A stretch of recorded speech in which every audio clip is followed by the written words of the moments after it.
The paper plates flew first. A boot slammed into the edge of the plastic table, and the entire birthday spread launched into the air like a cheap magic trick gone wrong. Fried chicken, potato salad, macaroni, and a bright red Spider-Man cake sailed for one impossible second before exploding across the concrete. 8-year-old Marcus froze, a paper crown still crooked on his head as blue icing splattered his sneakers. "Party's over," the woman in the tan uniform announced, voice ringing through the pavilion. "Shut this welfare circus down. Now." Lieutenant Sarah Mitchell didn't yell. She didn't need to. Every syllable carried the confidence of someone who believed no one could touch her. 2 officers stalked behind her, hands resting casually on their holsters, as if an entire children's party might suddenly attack. Parents jolted to their feet. Kids whimpered. Balloons bumped weakly against the rafters. A tall black man in a plain gray t-shirt stood near the crushed cake, his hands still holding a roll of streamers he'd been taping a moment ago. His name was James Thompson, and right now he looked less like the man who'd survived raids, standoffs, and cartel takedowns, and more like a father whose son's big day was collapsing in front of him. Mitchell's gaze locked onto him like a laser. "You in charge of this little situation?" she asked, slow and mocking. "You think you can just take over a public park, blast music, pile up food, and do whatever you want?" James swallowed hard, forcing his breathing steady. "Ma'am, this pavilion was reserved through the city. It's just a birthday party for my son. We've got the permit." A second boot smashed into the gift table. Wrapped presents tumbled to the ground, boxes crunching underneath officers' heels. Marcus' new soccer ball rolled away toward the parking lot, unnoticed. "Permits," Mitchell scoffed. "People like you always know how to say the right words. That doesn't make this mess legal." James felt every child's eyes on him. Felt Marcus staring, frozen, beside his mother. Felt the familiar burn of anger climbing up his spine, the same anger he'd spent 8 months burying beneath an easy neighborhood smile and a cover story about construction work. 8 months of pretending he wasn't Special Agent James Thompson of the FBI. 2 hours earlier, the park had looked like a commercial for joy.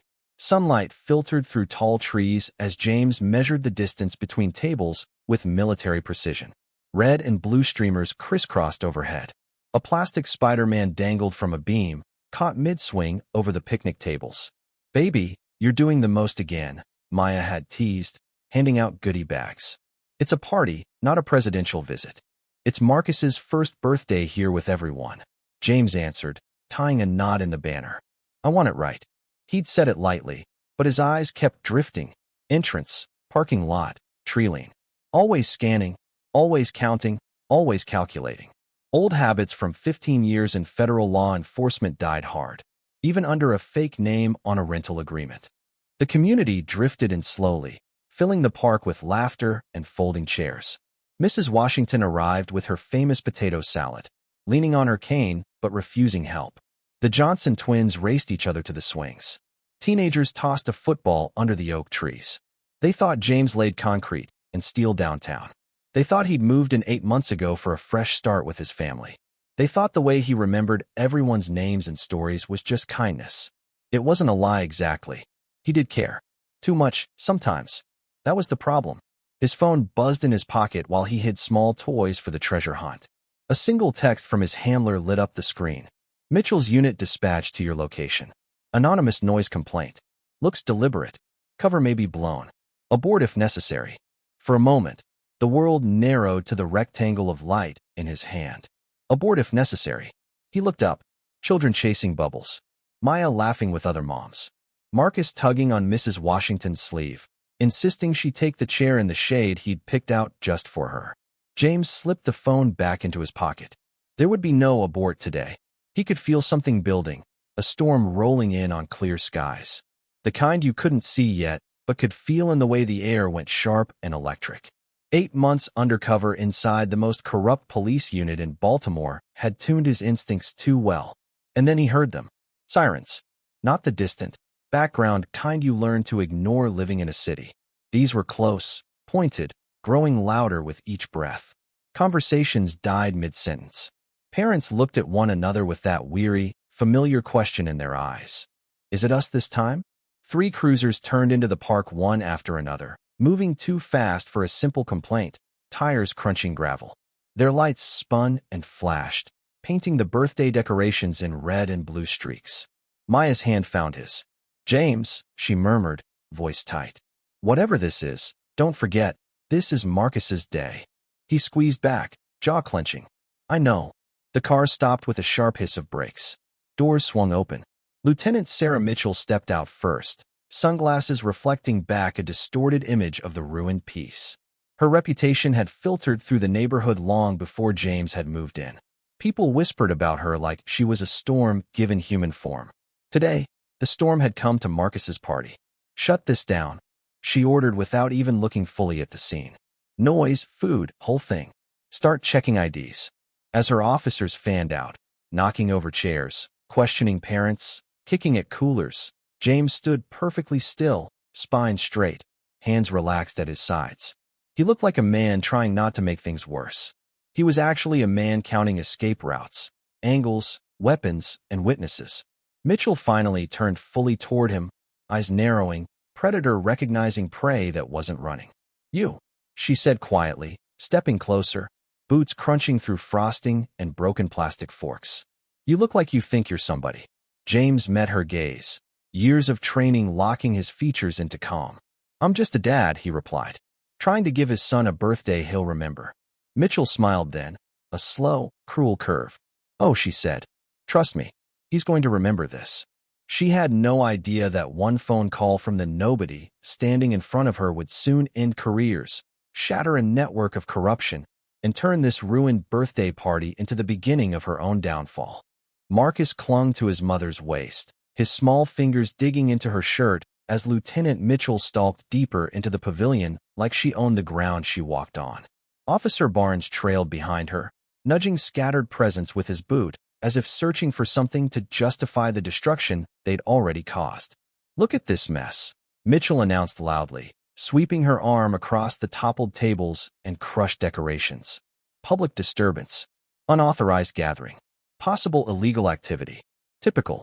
Parents exchanged uneasy glances. Phones lifted discreetly, some recording, some pretending not to. In this neighborhood, filming police could get you resisting charges faster than you could unlock your screen. But today felt different. Maybe it was the way Mitchell's voice carried cruelty instead of authority. Maybe it was the sight of a child's cake smeared across concrete. Whatever the reason, people recorded anyway. James stood near the ruined birthday banner, his breathing shallow but controlled. He'd spent months building trust here, fixing porch steps, helping carry groceries, coaching kids at the community center. He could feel the betrayal rising in the air, not toward him, but toward the woman who'd just stomped on a little boy's cake. Mitchell turned sharply, locking eyes with Mrs. Washington. The 73-year-old grandmother hadn't backed away like the others. She gripped her cane with stiff fingers, chin raised. "You need to calm down," Mitchell snapped. "This isn't your business." Mrs. Washington didn't flinch.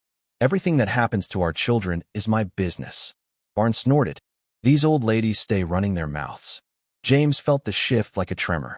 If Mitchell touched that woman, if she laid one finger on someone he'd sworn to protect, everything would blow apart before he could pick his moment. Mitchell stepped closer to the old woman, voice dripping disdain. "Sit your welfare behind down before you hurt yourself." "Officer," James said suddenly, stepping forward. "Enough." Mitchell spun, her ponytail snapping over her shoulder. "Did you just interrupt me?" James' jaw tightened. "You're frightening children. You've destroyed property. This is excessive." "Excessive." She laughed, stepping right into his space. "You haven't seen excessive." Behind her, Barnes flipped over another table. A football trophy, a gift for Marcus from his uncle, clattered to the ground and cracked. Marcus cried harder. Maya's voice broke. "Please, just let us take our son home." Mitchell ignored her, leaning so close to James their noses nearly touched. "You're awful calm for a man watching his world fall apart." James didn't blink. "Because I know exactly what you're doing." Mitchell smirked. "And what's that, boy?" Before he could answer, her radio crackled. "Unit 23, do you require backup?" Mitchell pressed the button with a smirk. "Not yet. We're handling a situation. Might need CPS. Send them standby." CPS. Child Protective Services. The threat wasn't subtle. It wasn't hinted. It was deliberate. "No," Maya cried, clutching Marcus tighter. James felt something inside him go still, like the air before lightning strikes. Mitchell noticed. Oh. She stepped back, smiling cruelly. There it is. That look finally hit a nerve. Cruz came around from behind a tree, holding something. James's badge. His real badge. Mitchell snatched it from Cruz's hand before he could react, flipping it open with lazy amusement. Look at this, she shouted to the crowd. This clown really bought a fake FBI badge online. You practicing for Halloween? Planning to impress the neighborhood ladies? She tossed it over her shoulder. It landed in the dirt beside a piece of crushed birthday cake. 8 months undercover. 8 months of evidence. 8 months of risking everything. And she was stepping on his badge. Marcus broke into sobs. Daddy, please make them stop. James slowly knelt to pick up his badge. Mitchell planted her boot on his hand. You don't get to pick anything up unless I say so. Gasps erupted around the pavilion. Cameras zoomed in. Mitchell leaned over him, her voice low and venomous. You're nothing. A nobody who thought he could play important. James raised his gaze to hers. And for the first time all day, she saw something that made her flinch. Not fear. Not anger. Authority. Real authority. The kind she couldn't bully. Lieutenant, he said quietly, you need to move your foot. Or what? James stood. Slowly. Deliberately. And Mitchell took an involuntary half-step back. He reached into his pocket, pulled out his phone, and pressed one button. One number. One call. A voice answered immediately. Go ahead, Agent Thompson. Mitchell froze. Every officer in the pavilion stopped moving. James spoke calmly, clearly, and loud enough for every phone camera to capture. This is Special Agent James Thompson requesting immediate federal backup. My cover has been compromised. My family and civilians are under threat by corrupt local officers. Silence. Then, faintly at first, the thunder of approaching helicopters. Mitchell's face drained of color as the distant thump-thump-thump of rotor blades grew louder. The sound crawled under the skin of every officer present, vibrating through the pavilion as if the sky itself was preparing to land. What did you just say? Mitchell demanded, her voice cracking for the first time. James didn't look at her. Didn't need to. He kept the phone at his ear, posture calm, steady, dangerously steady. Copy, the voice on the other end replied. Units already en route. ETA 3 minutes. 3 minutes. Barnes's hand slipped away from his taser. Cruz froze mid-step. Parents pulled their children behind them, not out of fear of the FBI, but out of something new, something electric. Hope. James finally lowered the phone. Mitchell recovered enough to shout, You're bluffing. Fake badge, fake call, fake. A gust of wind tore through the pavilion, scattering torn wrapping paper and bits of cake like confetti. Shadows swept overhead. The helicopters weren't distant anymore. They were here. Not police choppers. These were matte blackbirds with federal markings. Serious machines meant for serious problems. They circled low, blades whipping air into chaos. Kids clung to their parents. Adults shielded their eyes. Even the officers flinched as debris hit their boots. James stepped forward, his voice carrying effortlessly. Lieutenant Mitchell, you and your unit have just made the final mistake of your careers. Mitchell backed up, shaking her head. No, this is some kind of trick. But the heavy boots hitting the ground from fast rope descents erased any remaining doubts. FBI tactical agents slid down ropes with the ease of practiced soldiers. Black uniforms, helmets, rifles slung across chests. They moved like a wave, efficient, coordinated, unstoppable. The lead agent detached her helmet, revealing sharp eyes and a grim expression. Special Agent Thompson, she called out, striding toward him. Are you and your family safe? Mitchell gaped. He's really FBI? James held up his badge, now clean, gleaming, unmistakably real. 8 months, he said, turning so the entire pavilion could hear. 8 months undercover. 8 months living in this neighborhood. 8 months investigating you. Mitchell stumbled backward. No, this can't. Agent Carter motioned to her team. Detain all involved officers. Separate them. Secure their weapons. FBI agents surrounded Mitchell's unit in seconds, disarming them with cold efficiency. Barnes sputtered protests. Cruz tried to explain. Other officers raised their hands, trembling. Mitchell didn't move. Couldn't. What evidence? She whispered. James stepped closer, Voice low but deadly clear. The recordings. The surveillance. Every racist remark. Every unlawful stop. Every time you tore down community events you claimed were gang-related. Every envelope of cash you took. Every lie you wrote into a report. Mitchell's lip quivered. You set me up. No, James answered. I exposed you. Gasps rippled through the crowd. Agent Carter produced a thick folder and tossed it toward Mitchell's feet. Photographs spilled out. Images of her with known drug distributors. Footage of her ripping apart neighborhood gatherings. Transcripts of her own voice spewing slurs. Mitchell dropped to her knees. No, this is wrong. You can't. Carter cut in sharply. Lieutenant Sarah Mitchell, you are under federal arrest for civil rights violations, conspiracy, corruption, intimidation, and endangerment of a minor. She reached for Mitchell's wrists. For a second, it looked like Mitchell might fight. Might try something desperate. Then she saw the crowd. Parents who'd feared her for years. Kids she'd traumatized. Elderly neighbors she'd berated. They weren't afraid anymore. Not today. Mitchell's shoulders sagged in defeat. James crouched beside his son. Marcus threw his arms around his father's neck, crying into his shoulder. They can't hurt you anymore, James murmured softly. Not you. Not Mommy. Not anyone. Maya exhaled shakily, tears spilling down her cheeks. You did it. You really did it. He held them both close. Around them, the community watched in stunned awe as badges were stripped from corrupt officers, weapons secured, Miranda rights read out loud. The same pavilion where children had huddled in fear minutes earlier now echoed with something powerful. Justice. James finally stood, facing the crowd. For 8 months, he said, I watched you suffer at the hands of people who swore to protect you. Today it ends. Agent Carter stepped beside him. This is only phase 1, she announced. More arrests are happening across the city right now. Mitchell, handcuffed and pale, glared at James as she was escorted away. This isn't over, she spat. James didn't flinch. You're right, he said. It's just beginning. The helicopters lifted off again, carrying away the officers who once terrorized the community. And for the first time in a long time, the neighborhood felt safe. The swirl of dust hadn't even settled when the first phones began buzzing. Parents, teens, even grandparents stared down at their screens in disbelief as notifications rolled in faster than anyone could read. Someone's live stream, no one even knew whose, had already hit 30,000 views. Then 50,000. Then 100,000. James didn't see the numbers. He was too busy kneeling beside Marcus, wiping blue icing from his son's cheek. But he felt the shift around him. The way fear had turned into something else entirely. Validation. Recognition. Release. Agent Carter approached, tablet in hand. We need to debrief you and your family immediately, she said quietly. Your cover story is compromised, and retaliation is possible. James nodded. Just let me make sure everyone's okay. Before Carter could respond, a voice called out. Agent Thompson. Mrs. Washington shuffled forward, leaning heavily on her cane. Tears glimmered in her eyes, but her spine stayed straight. I knew something was special about you, she said, her voice trembling.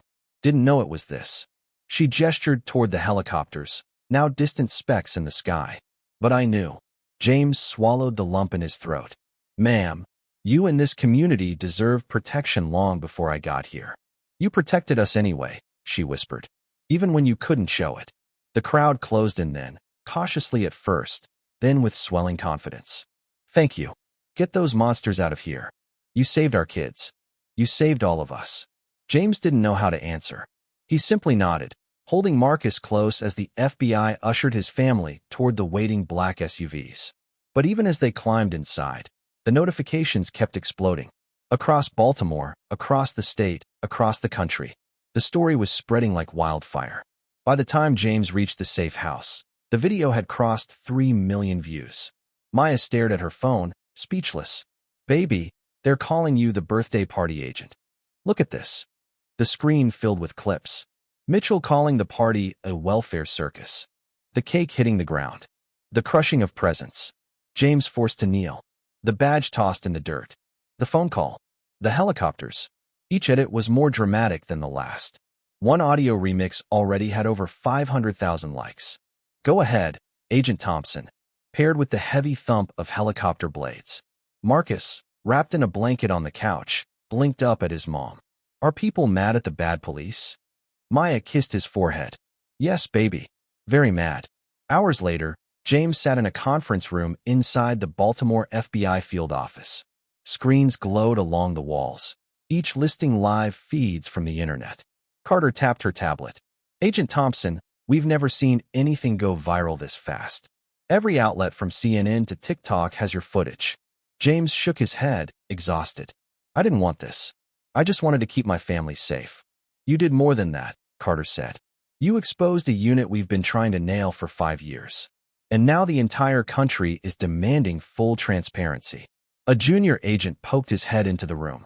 Ma'am, more footage just came in. Barbershop camera, corner store angle, 2 dash cams. All backing Thompson. The videos played on the wall, a mosaic of perspectives capturing the full brutality of Mitchell's actions. Carter exhaled slowly. This changes everything. Meanwhile, the Baltimore Police Department scrambled to control the narrative. A press statement appeared online. Our officers responded to a legitimate noise complaint. We stand behind their actions pending investigation. The comments section exploded instantly. Did you watch the video? Noise complaint? It was a kid's birthday party. Your officers destroyed gifts. He's FBI, you can't spin this. Within an hour, memes flooded the internet.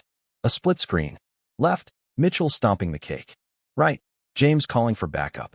Caption, when you mess with the wrong dad. Even political commentators weighed in. On one channel, this is proof of systemic abuse. On another, why is the FBI infiltrating communities? But no matter the angle, everyone agreed on one thing. Something huge had just been exposed. Back at the safe house, Marcus tugged on James' sleeve. Daddy, are the bad police gone forever? James knelt, pulling his son into his arms. Not all of them yet. But things are changing, buddy. And you helped. Marcus blinked up with wide, tired eyes. Because I was brave? James smiled. Braver than most grown-ups. Maya joined them, wrapping her arms around both. Whatever happens next, we face it together. James nodded, exhaling. Because this wasn't the end. It was the beginning. Tomorrow, the city would wake up to a storm. And James Thompson was right at the center of it. Federal agents swarmed the Baltimore field office like a hive on high alert. Screens glowed with maps, case files, arrest logs. 34 officers taken into custody in under 6 hours, and more warrants waiting for sunrise. But inside a smaller, quieter briefing room, James Thompson sat at a metal table, still wearing the same shirt splattered with frosting and dirt. His knuckles ached. His temples throbbed. But he didn't allow himself to rest. Not yet. Agent Carter entered with a thick evidence binder, dropping it onto the table with a heavy thud. Your entire undercover record, she said. Audio, surveillance, financial trails. You built a bigger case than anyone anticipated. James rubbed his eyes. I didn't expect it to blow up like this. Carter snorted. Agent Thompson, your takedown just went viral in 18 countries. Before he could respond, a second agent rushed in, breathless. Ma'am, local news just released leaked police union transcripts. They're trying to paint Thompson as an infiltrator sent to trap hard-working officers. Carter's eyes narrowed. Let them try. We have every second of today on video. The agent nodded. And community members are coming forward with their own footage. People who never felt safe speaking out before, they're talking now. James leaned back, processing the weight of that. For 8 months, residents whispered their stories in back alleys, church basements, porches at dusk. Stories of harassment, intimidation, humiliation. Now those whispers were becoming testimony. Meanwhile, the safe house buzzed like mission control. Maya sat on the couch, watching a live broadcast. A news anchor's solemn face filled the screen. This footage shows officers destroying a child's birthday party, pushing a man to his knees, and threatening to remove his son. Clips flashed. Mitchell's boot crushing the badge. Marcus crying. James rising with quiet fury. Helicopters cutting through the air. Maya gasped as she saw a new angle. Security cam footage from a nearby building showing the entire takedown crystal clear. James, she whispered, covering her mouth. People can't stop sharing this. Marcus sat beside her, wrapped in a blanket. He watched himself on TV with a mix of confusion and curiosity. That's me, he whispered. I look scared. You were brave, Maya corrected softly. He snuggled into her side. Daddy looked like a superhero. Maya's voice cracked. He did. Back at the FBI office, the debriefing continued. Agent Rodriguez, the tech specialist, tapped rapidly on his laptop. Agent Thompson, you won't believe this. Anonymous officers inside BPD are dropping files into our tip line. Internal emails, complaint records, audio logs. He turned the screen toward James. A folder labeled Mitchell, Unreported Incidents. Hundreds of audio clips. Rodriguez pressed play.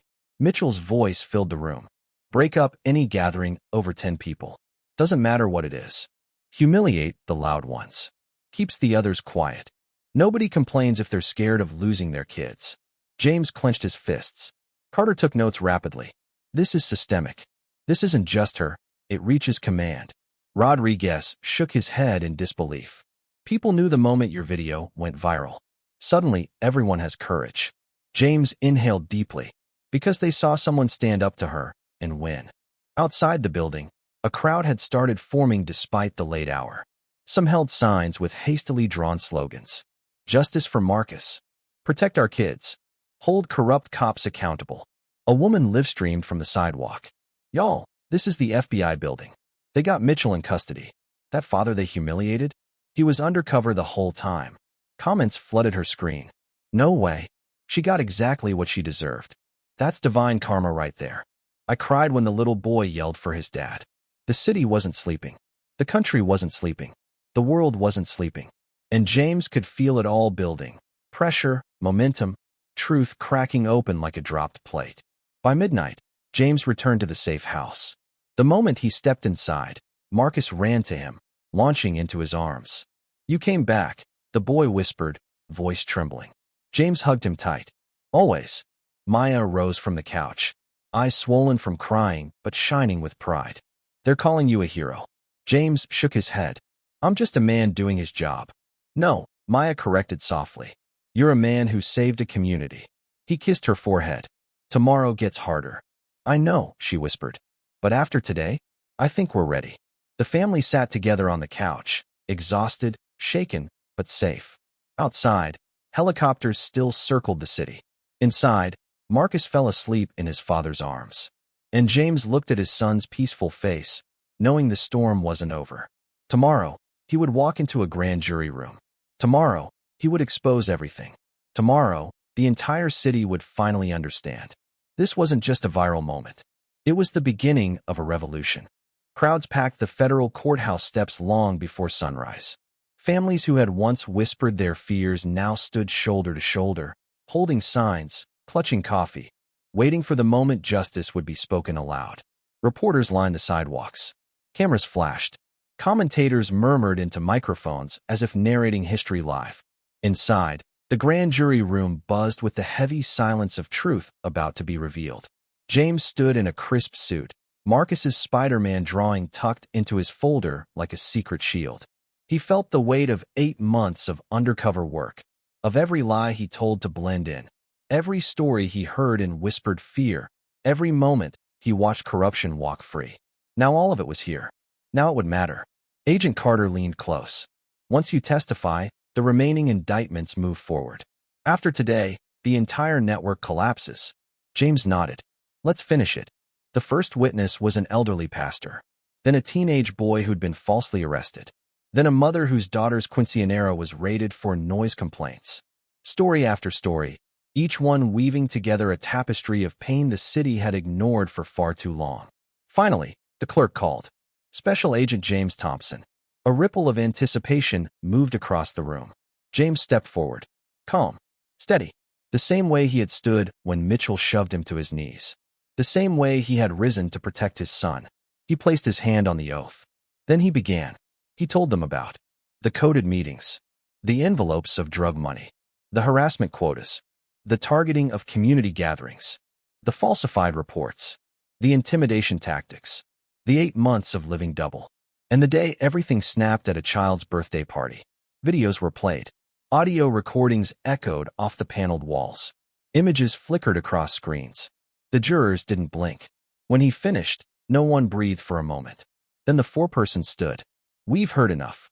Within hours, federal indictments were issued for everyone tied to Mitchell's operation. officers, supervisors, and even 2 judges who had quietly enabled the corruption. Baltimore had never seen a purge this large. When James stepped outside, the crowd erupted. People who once crossed the street at the sight of police now surged forward in gratitude.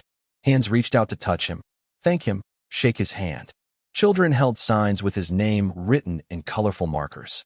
But the loudest cheer came from the front row. Marcus sprinted, full speed, straight into his father's arms. "You did it, Daddy," he shouted. "You beat the bad guys." James hugged him tight. "We did it, buddy. All of us." Maya wiped tears before they could fall. "You saved this city."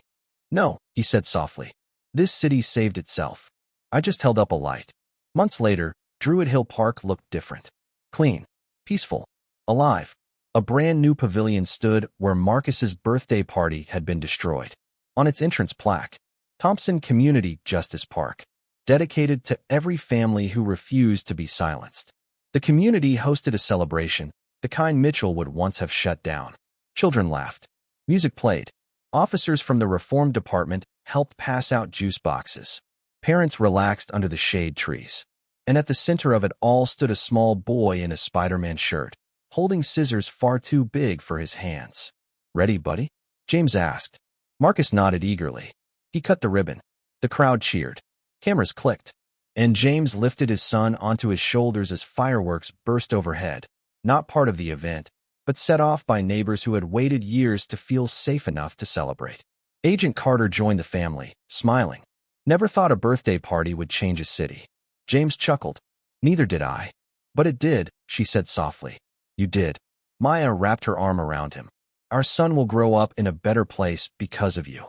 James looked out at the families, safe, laughing, unafraid. "Because of us," he corrected. "Because of truth. Because of courage. Because a community stood together. And because one father refused to kneel ever again." As the evening settled, Marcus tugged on his father's sleeve. "Daddy." "Yeah, buddy. Can we have my birthday here every year now?" James smiled. "Every single year." The park lights flickered on, the sky turning gold, and for the first time since that terrible day, James felt something deep in his chest finally loosen. Peace. Real peace. Not because corruption had disappeared, but because justice had finally risen.